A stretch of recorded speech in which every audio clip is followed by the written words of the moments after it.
It was an ugly morning on the roads in the capital region today, with cyclists being sent to hospital in two separate crashes. Both cyclists being tossed up over the hood and hitting the windshields of the vehicles. The first one happening around 7:30 this morning on Blanchard Street. The second crash happening just before 8, moments after the first, on Bay Street in Asquith in the Fernwood neighborhood. Police saying in both crashes, the drivers of the vehicles were blinded by the sun and didn't see the cyclists. Both riders were taken to hospital. No word yet on the extent of their injuries. However, both were wearing helmets. It's the #1 congested commute on the island, and it is the bane of many drivers' existence. Of course, we're talking about the Colwood Crawl, as Dana Hutchings is looking at in tonight's Checkpoint. Dana? Scott, school is back in session, and for many people, summer vacation is over. So what does that mean?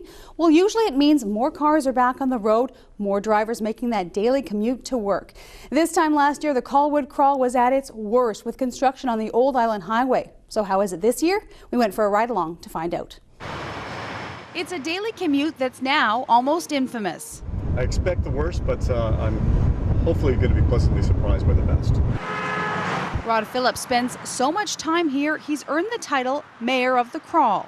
One of the reasons why we live here is for a better quality of life, so I can spend more time with my family as opposed to living in Vancouver or Toronto, where you naturally have to expect a 2 or 3 hour commute.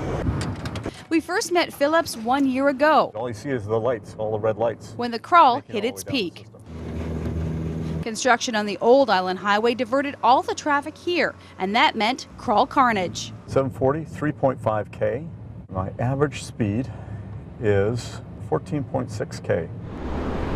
Flash forward a year.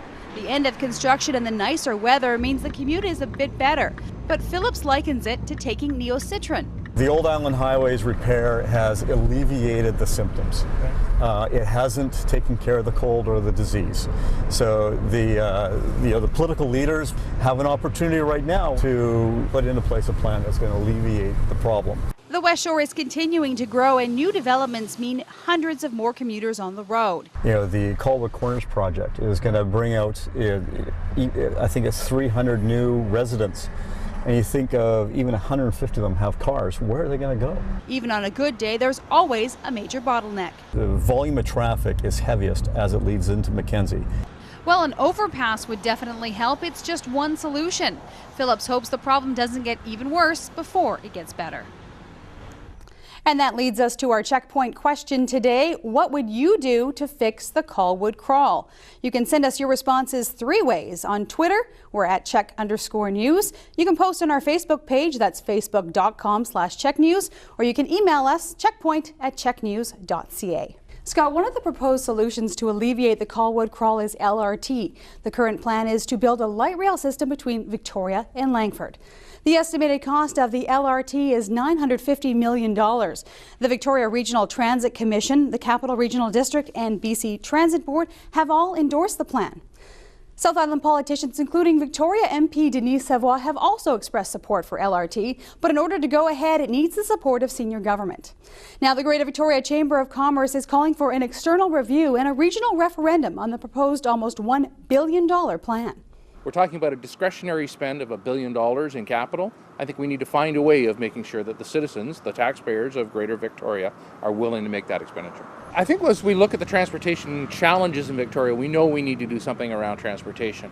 As we look at the LRT, we need to look at the affordability both of the capital and operating costs of that. Do we need to address the Colwood Crawl? Yes. I think we need to have an integrated transportation policy, and that really begins with a transportation authority who has the authority to deal with all of the arterial roads as well as BC Transit, and creates an integrated strategy to move people around our region. I think if we did that, we could come up with solutions that would significantly alleviate traffic tie-ups. So back to our checkpoint question, what would you do to fix the Colwood Crawl? Here's what people in Langford had to say. Mackenzie overpass, absolutely. It's long overdue, should be done. The rapid transit out of Langford, perhaps into Victoria, would be great too, but honestly, they got to do something about those 2 lights. Certainly Mackenzie overpass. I put the overpasses in that they were going to put in many, many years ago when they originally put in the road. That's about all. I think maybe even streamlining the lights might make a bit of a difference so that you can move through, or doing an overpass so that the traffic doesn't have to, get jammed up. Right, and it seems to get balled up there in Mackenzie. But it's definitely a cost issue for everyone, and there's no easy solutions. And here are some of your responses from social media. On email, Connie writes, I've often wondered why the water isn't used as in Vancouver. A parking lot at Colwood Sand Pit and a walk-on ferry in the Inner Harbour makes so much sense. From Facebook, Charlotte Gorley says we need a combination of solutions, including developing telecommuting programs for jobs that lend themselves to at least part-time off-site work. Michelle Turner suggests put government offices out in Langford and Colwood. Every Friday, the traffic in the AM moves so much faster, and I think it's because of government workers on flex days. And finally, from Twitter, Darlene Cruz says make the center median a lane going south in the morning and north in the afternoon. Scott, a lot of chatter on social media today about this topic. Really, the Mackenzie overpass and LRT led the suggestions. HOV lanes were up there as well, but definitely a lot of creative ideas out there to try and solve this headache. All right, thanks a lot, Dan. I love the talk about using the water. That's a great idea. Great idea. All right, thanks a lot, Dan. We'll see you again tomorrow with another checkpoint.